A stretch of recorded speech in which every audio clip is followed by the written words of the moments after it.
The topic of today's video is Zvanalebi Wrestling Club in Ozogeti, Western Georgia. Excuse the pronunciation. There's no bad or ugly today. There's only good, because in my opinion, the strength and conditioning that this youth wrestling team is performing relative to its resources is outstanding. And even if you are a middle-aged hobbyist, terrible grappler like me, I still think there's a ton that you can take away from their training and use in your own strength and conditioning.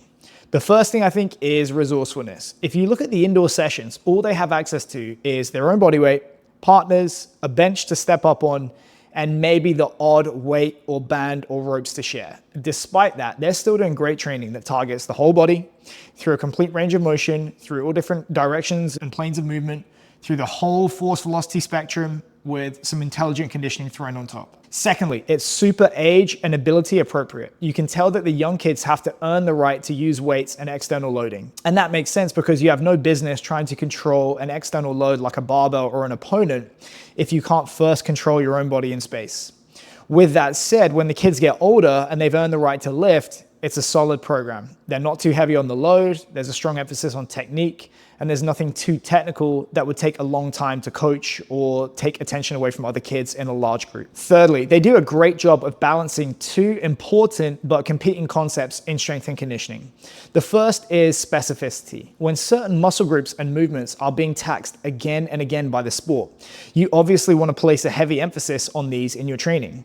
In wrestling, that means the muscles found on the back of the body and a lot of pulling, sprawling, bridging, and twisting. The second concept is having a broad base of general physical qualities, movement patterns, and activities. You can think of this stuff as like the base of the pyramid with the specific stuff acting as the peak.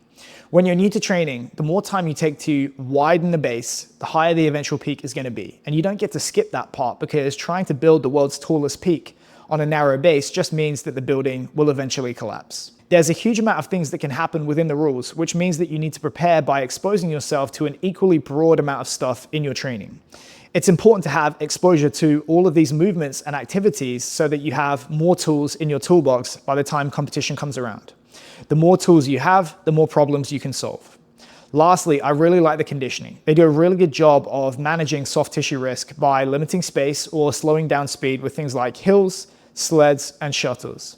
You can tell it's hard, but I never saw kids throwing up in a trash can like I did in the Princeton video, for example. While it's true that high-intensity conditioning does stimulate rapid adaptation, it does also go stale very quickly. And in my opinion, a more moderate approach is much more sustainable.